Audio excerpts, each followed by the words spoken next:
Hi friends, welcome to Telugu defence news. ఒకసారి imagine చేసుకోండి, ఒక భారీ షిప్, దాని మీద హెలికాప్టర్స్ ఉన్నాయి, లోపల సోల్జర్స్, ట్యాంక్స్, బోట్స్ ఉన్నాయి. ఈ షిప్ అరేబియా సముద్రం నుండి కరాచీలోకి వీటిని తీసుకొని వెళ్ళి ఆ పోర్ట్ని కంట్రోల్లోకి తీసుకోవడానికి రెడీగా ఉంది. ఇదేమీ బాలీవుడ్ సినిమా కాదు, ఇండియన్ నేవీ ఫ్యూచర్.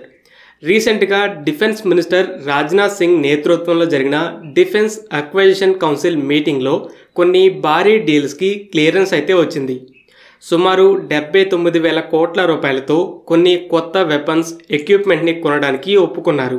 అందులో మెయిన్ 4 ల్యాండింగ్ ప్లాట్ఫామ్ డాగ్స్ లేదా యాంఫీబియస్ అసాల్ట్ షిప్స్, వీటిని హెలికాప్టర్ క్యారియర్స్ అని కూడా పిలుస్తారు. ఐఎన్ఎస్ విక్రాంత్ 40,000 టన్నుల వెయిట్ ఉంటుంది. నిర్మించడానికి 20,000 కోట్ల రూపాయలు ఖర్చయింది. అయితే ఈ హెలికాప్టర్ క్యారియర్స్ 20,000 టన్నుల వెయిట్ ఉండాలని ప్లాన్ చేస్తున్నారు. ఈ 4 షిప్స్కి 33,000 కోట్ల రూపాయలు ఖర్చు అవుతాయనే అంచనాతో క్లియరెన్స్ ఇవ్వడం అయితే జరిగింది. ఈ షిప్స్ని విదేశాల నుండి ఇంపోర్ట్ చేసుకోవడం లేదు. మేక్ ఇన్ ఇండియాలో భాగంగా ఇండియాలోనే తయారవుతాయి.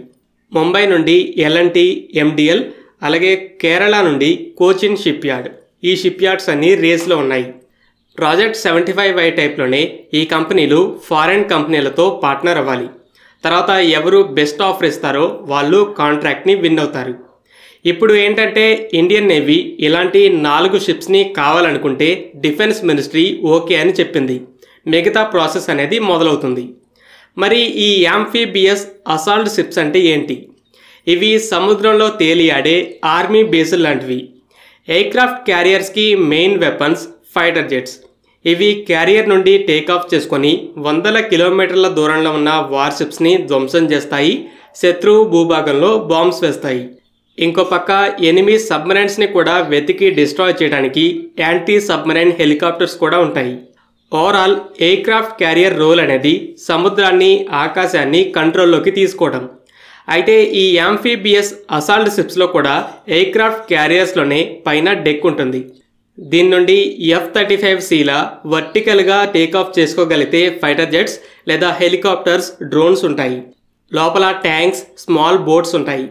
షిప్ కోస్ట్కి దగ్గరికి వెళ్ళగానే సోల్జర్స్ ఒక పక్క పెద్ద సైజు హెలికాప్టర్స్లో, ఇంకో పక్క వెనుక నుండి బోట్స్ ద్వారా వాటర్లోకి వెళ్ళి శత్రువు కోస్ట్కి వెళ్తారు. ఫైట్ చేసి కంట్రోల్లోకి తీసుకుంటారు.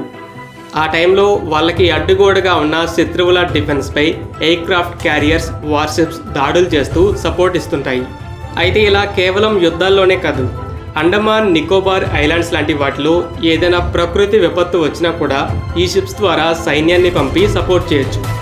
అలాగే ఈ క్యారియర్స్ ఉంటే ఎయిర్క్రాఫ్ట్ క్యారియర్స్లో హెలికాప్టర్స్ని మోహరించాల్సిన పని కూడా లేదు. వాటికి బదులు మరిన్ని జెట్స్ని పెట్టి ఈ షిప్స్లో ఆ హెలికాప్టర్స్ని మోహరించవచ్చు. ఓవరాల్గా ఈ యాంఫీబియస్ అసాల్ట్ షిప్స్ అనేవి హెలికాప్టర్స్తో యాంటీ సబ్మరైన్ రోల్, డ్రోన్స్తో స్ట్రైక్ మిషన్స్, ఇంకో పక్క శత్రువు కోస్ట్కి బోట్స్, ట్యాంక్స్, సోల్జర్స్ని చేర్చడానికి ఉపయోగపడతాయి. అమెరికా దగ్గర 11 ఎయిర్క్రాఫ్ట్ క్యారియర్స్ ఉండగా 9 హెలికాప్టర్ క్యారియర్స్ ఉన్నాయి. చైనా దగ్గర ప్రస్తుతం 5 ఉన్నాయి, ఇంకా బిల్డ్ చేస్తుంది. ఇంకా ఫ్రాన్స్, జపాన్, ఇటలీ లాంటి ఇంకొన్ని దేశాల దగ్గర కూడా ఈ షిప్స్ ఉన్నాయి. ఫ్రాన్స్ తమ మిస్త్రల్ క్లాస్ షిప్స్ని ఆల్రెడీ ఇండియాకి ఆఫర్ చేసింది. ఇక హెలికాప్టర్స్ అయితే ఇండియన్ మల్టీ రోల్ హెలికాప్టర్ ప్రోగ్రాంలో డెక్ బేస్డ్ వేరియంట్ కూడా ఉంటుంది. ఇందులో మరలా transport variant, anti submarine variants ఉంటాయి.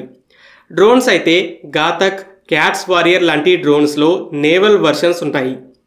ఈ షిప్స్ ద్వారా Indian navy offensive strike capability అనేది ఇంప్రూవ్ అవుతుంది. ఈ 4 ల్యాండింగ్ ప్లాట్ఫామ్ డాగ్స్తో పాటు ఇండియన్ ఆర్మీ కోసం నామిస్ మార్క్ 2 ట్యాంక్ డిస్ట్రాయర్స్, అలాగే ఇండియన్ ఎయిర్ ఫోర్స్ కోసం లాంగ్ రేంజ్ కమికాజే డ్రోన్స్ లాంటి వాటికి క్లియరెన్స్ ఇచ్చింది. ఫ్రెండ్స్, ఈ వీడియో మీకు నచ్చినట్టయితే లైక్ చేయండి. అలాగే మరిన్ని డిఫెన్స్ అప్డేట్స్ కోసం మన ఛానల్ని సబ్స్క్రైబ్ చేసుకోండి.